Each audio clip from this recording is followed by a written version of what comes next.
Hi, welcome to the breakfast episode of A Cleaner Plate. I'm Personal Chef Sabine of Sabine's Cuisine, and this is my twin sister and co-host, Bethany, a personal trainer at Pierre Performance. So I think breakfast is my ultimate favorite meal. I could eat breakfast every meal of the day.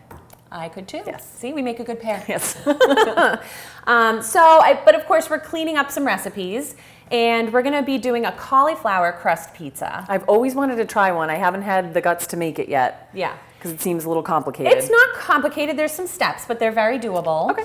So we're going to whip that up first, and then we're going to do one of my favorites, the baked steel-cut oats. So why don't we go ahead and get started. I already pre-chopped my cauliflower. I try to do it on the smaller side because you want it to, you don't want to have to do too much work in the food processor. So I'm just going to dump this all in, and we're making this a breakfast pizza. So we're going to be putting egg instead of sauce onto our pizza. So Bethany's going to go ahead.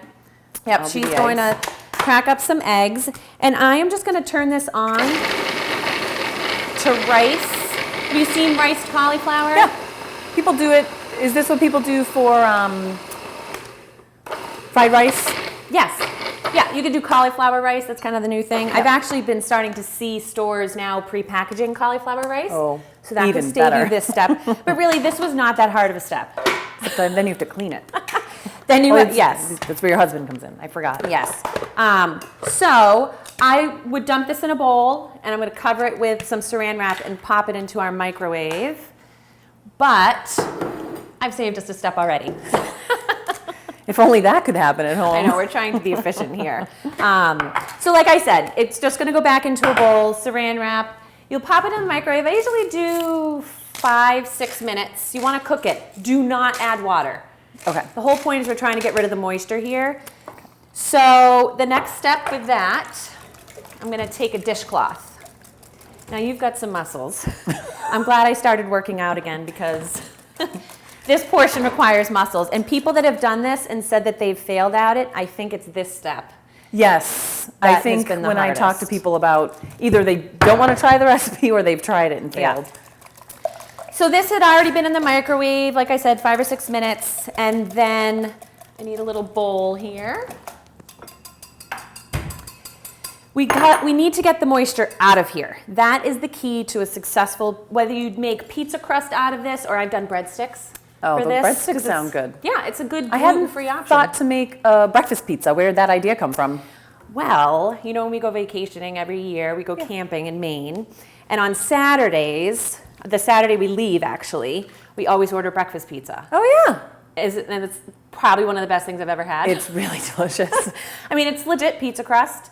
And it's cheese and eggs. Yeah. And there's bacon. A lot of water in there. Okay, so this is not even half of it. Wow. So you really need to get in there, and I mean, you like shake when you do this.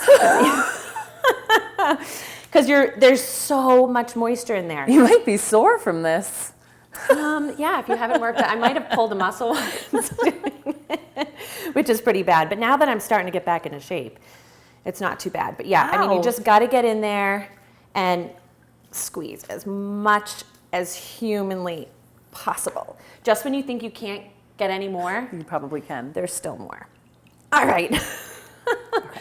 How are you doing with the eggs over there? Eggs are good. Should I go on to my scallions? So let's go ahead and pour the milk in there and some the salt. Eggs. I already did my salt. Oh, okay. Yeah, you want to season as you go here. So I'm going to go ahead and dump our cauliflower. Check that out. That's a lot of water.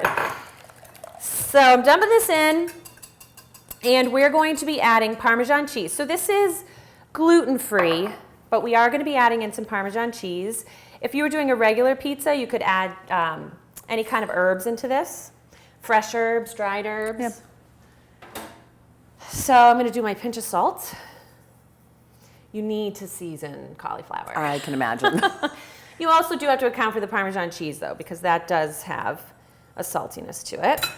And some eggs. Your eggs are your binder. Okay. So this was a small head of cauliflower. I probably did about 2 eggs. I always err on the side of extra eggs. Like if I'm not sure if it was enough, I'd always add 1 extra egg. Okay. So I'm going to go ahead and stir this around. If you don't add enough egg, is that why sometimes things fall apart and don't hold together? It could be 2. You don't have enough of a binder in there. Okay. Yep. So I'm going to go ahead and cut scallions. Yes, because we're going to do bacon and scallions on this pizza. You can do anything. You could do a breakfast sausage. You could do that sounds good too. Other veggies. Now, when I cut scallions, my question always is, and I have this question with leeks too, how far up do I go? Well, so you cut the little ends off. Because sometimes I only cut to the white part. So I usually do white up until the light green. The light green. Some people will garnish with the top part. That's it's all a good idea. edible. It just gets a little tougher, I think, at the top there. So once you have this well mixed, I like to do this on parchment paper instead of foil. If you're going to use foil, just really grease it so it doesn't stick.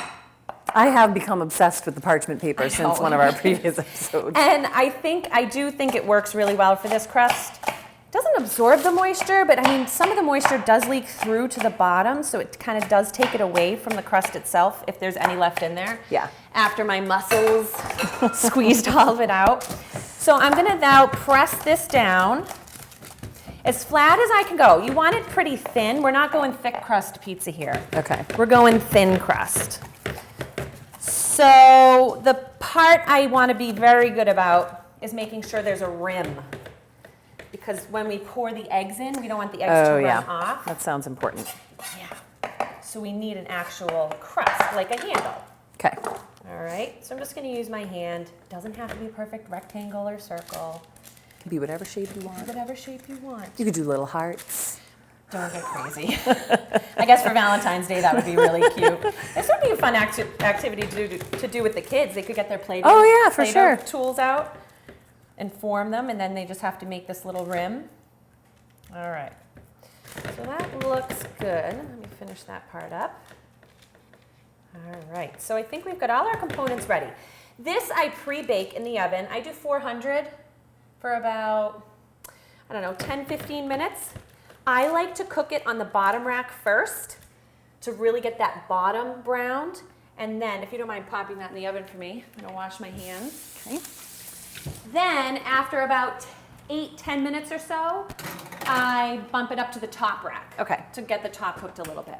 If you don't mind pulling out our crust. So this is a great make-ahead breakfast, whether you're entertaining, doing a brunch. I love brunch.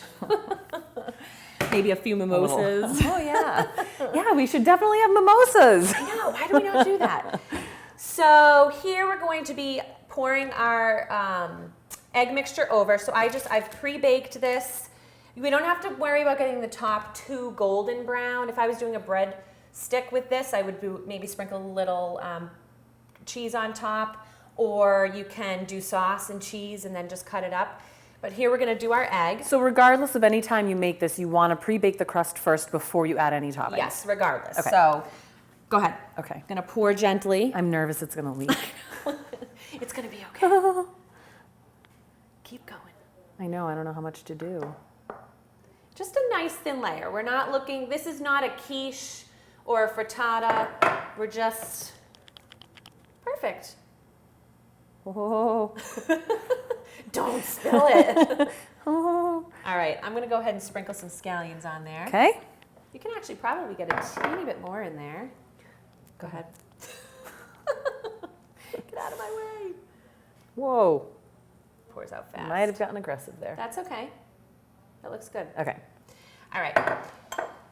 Why don't you sprinkle the bacon? Yes, you can't have enough bacon. No. And I'm going to do the cheese. So we are going to go a little more cheese.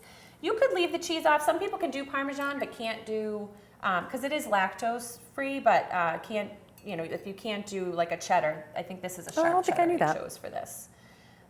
So, yeah, some people that are lactose intolerant can handle Parmesan cheese. But we're going with a little bit. And I just put a little bit. I didn't load it on there. I would load it. I'll put a little more just for you.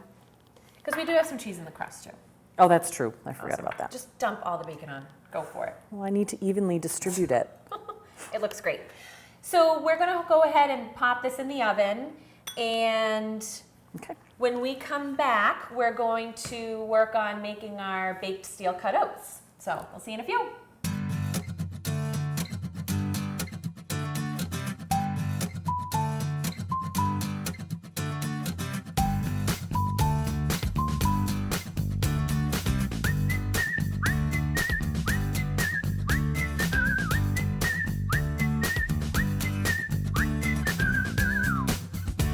All right, welcome to our fitness segment. I'm Bethany, and this is Personal Chef Sabine here, and we have Bob Savin of Fitness Together in Ashland. Bob's going to be doing an assessment of Sabine today and then programming some exercises based on that assessment. Bob, off to work up Sabine. Be gentle, and Sabine, good luck to you. All right, so Sabine, what we're going to do to start is we're going to do a quick screening, just looking at shoulder mobility, ankle mobility, hamstring mobility, things like that, that'll help us kind of put together a program. So the first thing I'm going to have you do is we're going to perform a squat. I want you to start with your feet about shoulder width apart. All right, we're going to check that with this dowel here just to make sure that our legs are in the right place. All right, do the same thing on the other side. All right.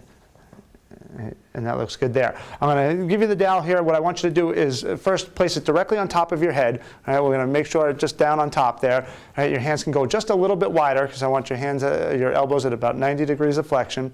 From there, we're going to push that bar straight up. And now I'm going to have you go down deep into your squat, pausing at the bottom, just so I can take a look at where we're at. Nice and easy, come back up. Let me see it one more time. Okay, and now let's also see it if you turn sideways so we can show it to the camera. All right, same thing here, coming down. All right, nice and easy, coming back up. And one more time, and just hold that for a second, because what I want to point out to the camera here is how we're tipping forward a little bit. And we'll talk about that in just a moment. Come on back up. All right, so with that tip forward, what that's suggesting to me is that there might be some reasons as to why you are tipping forward. It could be shoulder mobility, could be hip mobility, ankle mobility. There's a lot of things that we don't have a direct answer for right away, right? But through other assessments and through other programming, we might be able to find the source of that and try to correct it. So the first thing I want to do to try to correct it is I'm going to put your feet up on the board here. Okay. Yep. And let's just check again, right? Make sure that we can go a little bit wider there with the feet. Okay. That should do it there. Okay. We'll give you the dowel again. We're going to put your hands up on top, right? Good, arms straight up, and now try to sit back as far as you can. Keep those shoulders back as best you can. There you go, nice and easy coming up. Let me see it one more time. Okay, and easy up. Okay, come on off the board for a second. I want to turn the board sideways so again we can show it to the camera, because there's quite an improvement here when we do this. All right, so right up on top.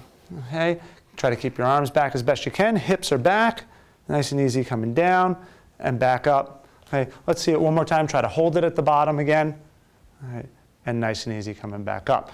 There you go. So what we see is a real big correction. You're able to it's much easier for you to keep the dowel directly over your head just by putting you up on the board. So that's something that in our programming we can look at. We can decide whether or not we want to use a board like that when we do squats, right, to help with your ankle mobility, or it could be some other things. But like I said, I think that ankle mobility might be a good place to start. Okay. The next thing we want to do is we're also going to measure shoulder mobility. So for this one, what I have you do is start with your feet close together. Okay. And actually, why don't I just turn you around right from the start so your back is to the camera? Okay. Yeah. All right. And we're going to start with your hands, thumbs inside your hands, arms out to your side. And I'm going to have you reach your left hand over the top, your right hand below. All right. And no wiggle in there, because I want to see how far apart we are. Right, that space right there. Okay, let me see it from the other side as well. Okay, so arms out to the side, right, and closing the gap there. All right, so you can put your arms down and turn around. What we were looking for, and I didn't do a measurement with the stick here, but oftentimes what we do is we take a measurement of your hand, and then we see how close you can get. And typically we want to be, well, at least the length of your hand from your wrist to the tip of your finger, right? At least that distance apart, if not maybe 1.5 times that distance. Anything more than that, and we start to kind of get a little bit concerned about shoulder mobility, especially when it comes to putting big heavy weights above your head. Yeah. So we did have a pretty good gap there, especially when we had the left side over, more so than the right side. We can do in future time a more detailed measurement, but I'd be a little cautious with that as well in terms of any overhead activity. The last thing I want to check before we get you under some weights is if you lie down on your back and just drape your legs over this board here. Okay? Yep, just lying down on the floor there. All right. So we're going to measure now your hamstring flexibility. So if you drop your legs down flat across the board, all right, what I'm going to look for here is the distance from your hip down to your knee, and I'm going to come about halfway here, and that's where I'm going to place the dowel. So now what I want you to do is I want you to point your toes directly up at the ceiling. That's right. And let's start with, we're going to move your left leg. So I want you to keep your right leg down as flat as you can. Right? So really drive that leg down, right? And nice and easy coming back to the floor. Okay? So what I'm going to do is I'm going to have you move again slowly, but wait for me here for a second, because as soon as, if there's any movement out of that right side, I'm going to tell you to stop, and I want you to hold that leg. Don't move that left leg any further when I tell you to stop. All right, so nice and easy. Let me see that again. Hold that right leg real still, right there, and nice and easy coming back down. Let me see it one more time. Good. Okay, let's see the other side just to compare. Okay. Stop. Nice and easy coming down. And one more time. Good, nice and easy all the way down. All right, carefully coming up. So hip mobility or hamstring flexibility there was very good, so I wouldn't be concerned at all with giving you exercises for that. So what we're going to do next is I'm going to move this out of our way. All right, and the first exercise that we're going to do is an upper body exercise. It's going to be a chest press on the stability ball. So what I'm going to have you do, Okay. we're a little nervous about that already.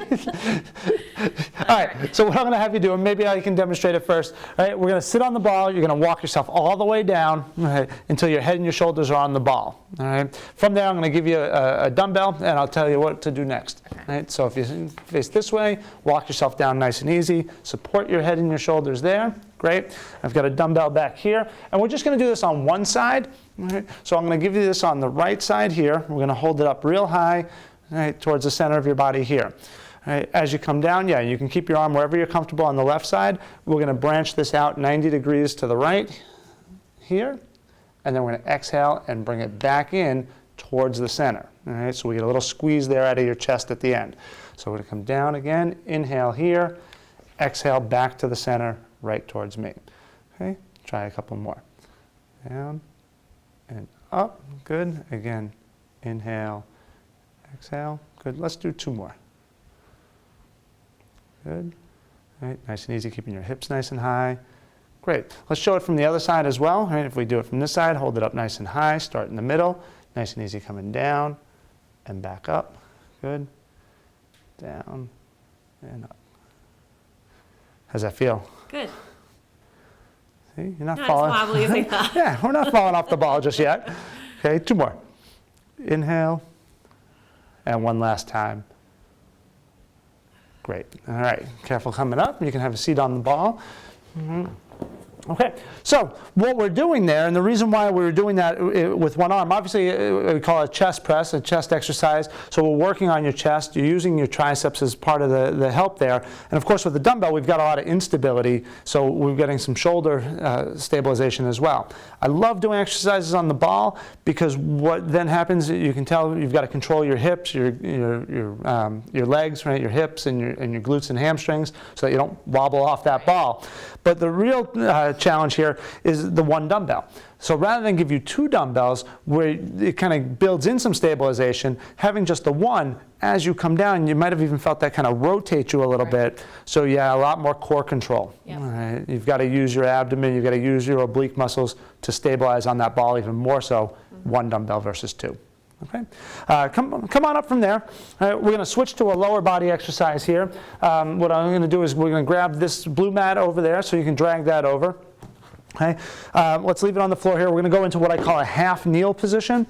So we're going to come down here on one knee, and I'm going to line you up 90 degrees in the knees here, and we're just going to go up and down with your body weight in this from this position. Okay, but start down there. Okay.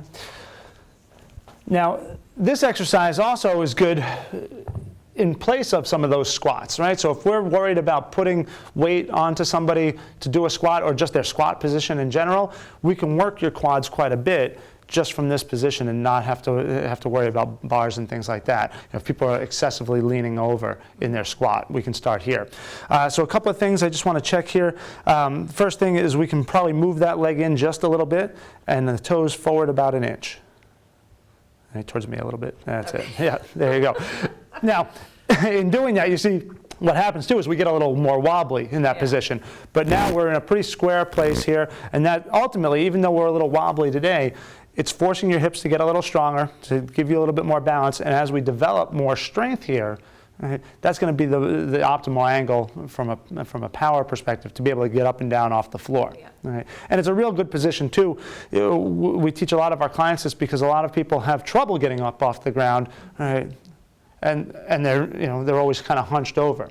So what I'm going to have you do, just come straight up using your toes on the back foot to push yourself up, and nice and easy all the way down. Okay, yep, up. There we go, right? And there's a lot of things that we can add into this. For now, we've got body weight, but we can always give you a dumbbell, right? Why don't we put the right arm up in the air and try it that way? You're going to see how wobbly you get now just with that, right? And that changes things a lot as well. Okay, good. Careful coming up. Great. So those are a couple of exercises. Obviously, in the spectrum of putting together a program, right, today we looked at pushing and squatting, but also as we put together a more well-rounded program, we'd also include what I call hinging, right, which is going to involve the glutes and the hamstrings a lot more, as well as pulling things as well. So that's kind of how we put together a well-rounded program, but as we started today, we always start with a screening or an assessment to give you an idea of what comes next. Great. Thank you. Okay, thank you. Welcome back. So now we're making one of my favorite make-ahead breakfasts that I just eat all week long, baked steel-cut oats. So Bethany is going to be, in this variation, we're doing a mashed banana. Okay. Sometimes I'll use applesauce. Ooh, it's good. And we've got some egg over there and some almond milk. So we're keeping this gluten-free, dairy-free, and cane sugar-free. Oh, fantastic. Over here, I've got steel-cut oats. So I'm going to dump those in. We're doing a little baking powder. I do think it kind of helps with the texture of it while it bakes. And I love banana bread. Love banana bread. And this reminds me of that, so I feel like by putting the baking powder in, it's a little more like of a thicker bready consistency. And then cinnamon. I love cinnamon. Very banana bread. So I'm going to mix that in. And so I'm assuming you want your bananas pretty dead for this. Oh yeah, like brown. Can you really kill, is there a banana that's too bad? I kind of don't think so. When they get to a point where I'm thinking they're really too bad, I will throw them in the freezer. Peel them first. Yes, I've learned that the hard way. Yeah. I actually will take the almond milk. Okay. If you want to whisk my egg together, I'm going to add maple syrup, and this is the real stuff. Yes. We grew up on the Aunt Jemima. Or Mrs. Butterworth. And it really wasn't until I met my husband that I became, as he calls it, a syrup snob. So it really is, not only tastes better, but it is better for you. It really is better for you. I like to add all of my wet ingredients right to my milk. You can use any kind of milk you have on hand too. It could be coconut milk. Ooh, I bet that would add a nice flavor. Milk. You could use regular milk if there's no dairy issue. I'm going to go ahead and pour that in. Yeah, normally for my weekly food prep, I just do steel-cut oats in water and put them on the stove and make a big batch for the week and then just kind of add whatever toppings we have. But this might actually be a lot more exciting. Yeah. My kids love this one. They don't love it when I add nuts. They're not big fans of the crunch. But That's bad. I know. But I add those at the end, and I do that on half, and the other half good. I leave nut-free so that they'll eat it. Whisk all that together. So you really could put anything in there. You can put anything in here. I love to do cranberries and almonds. Is one of my favorites. So you could do. Oh, you were just telling me about blueberries. Yes, Trader Joe's has these blueberries that are, I guess they're not freeze-dried. They're just a dry fruit, I guess. Okay. They do have a little bit of cane sugar on them, which upsets me a little bit. I don't know why people add sugar to everything. Well, especially fruit. I know. But it actually, they really taste like real blueberries. Really? Yeah, they're delicious added to oatmeal. So you could that makes me think of blueberry muffins. Ooh, that's a good you add one. that to this. Am I just All right. throwing the nuts on there? Yeah. Yeah, go ahead. Sometimes I will let this just kind of sit a little bit, let the oats absorb. You can go all in. This is for us, not our kids. Okay. All right, so this is going to bake about 30 minutes-ish. It does take a little while to bake. So this is not one of those recipes that you want to wake up in the morning if you need to get out the door in half an hour. This should be done ahead of time. And this is a great brunch. Oh, or yeah. breakfast if you're entertaining to use. Because again, you can make it ahead and then you just pop it in the oven to heat it back up before you serve it. yeah. And Great idea. who doesn't like oatmeal? Yeah, exactly. Yeah. So And you use the steel cut oats versus a regular old fashioned? yes, you probably could use an old-fashioned type of oat, but I really like the consistency of the consistency might be steel better. cut oats. So if you want to grab an oven mitt, our breakfast cauliflower pizza is done. Perfect. We're gonna get ready to do some tasting. So many fun things to try. Now I'm gonna stick this in. Okay. All right. And I have one pre-done. The magic of TV. Yes, so we can taste that. I'm gonna get our plates. That looks delicious. that look It looks like so a real good? pizza. I know, it smells so good. And I have served this before, and one of our friends really thought it was real pizza. Wow. I mean, it is close. I don't think it really tastes all that much like cauliflower. It does I guess obviously have a little that's bit kind of what I'm different curious consistency. about. You could use a pizza slicer to do this too, but I'm just going to use the knife here. Well, it holds its shape nicely. And look at the crust, even browned a little bit more. I want the piece with the most amount of bacon in it. And I use nitrate-free bacon. Yeah, the uncured. Yeah. So a little healthier option there, doesn't it? All right. Now this is where it would have been really nice to have the mimosa. Yeah. All right, I'm going in Next for time. the oats first. All right, we'll try oats first. So this is a doubled batch. I probably used a good That's 2 good. or 3 really ripe bananas in there. I mean, we used 1 in that batch we Yeah. just made, but you could use 2. And how do you know how many eggs to use? I usually per batch use 1 egg. It's one of those, if you use an extra egg, it's not It's a big not gonna deal. kill it, okay. No. And it adds the extra protein. Well, that's All true. right, breakfast pizza. This was good, the oatmeal. Oh my goodness, it reminds me of Maine. Mean. Although it does signify the end of our vacation. I when we know. order This pizza. But summer's almost here. Yeah. But it's good. And with this breakfast pizza, you can do any toppings. It's really versatile. With all the different toppings on there, you really don't get the cauliflower taste. You really don't. Yeah. You do More, just want to more make sure bacon. you do just want to make sure that you season it enough. Oh, that's delicious. Isn't that so good? And is that good leftover? Yes. So this is another great one to just have throughout the week. I usually just pop it in the microwave for a couple seconds just to warm it up. I don't like to eat it cold. I do feel like it tastes Yeah. a little more like cauliflower when it's cold. Not that that's a bad thing, but Well, but that's like eating cold pizza and hot pizza. I don't like cold pizza. yeah, no. Some people love it. They think Yeah. it's the best thing in the world, and I No. just, I'd rather have it It warm. reminds me of college. Cold pizza. So if you want these recipes, I am going to post them on my Facebook page and my website, sabinescuisine.net. And if you have any recipes that you want us to clean up, Yeah, it's a please, great idea. Yeah, send in some ideas. We're always looking for things that people are struggling with. The meal planning stuff we've talked about before. Yes. I still get constant emails and phone calls about, any ways to help with meal prep.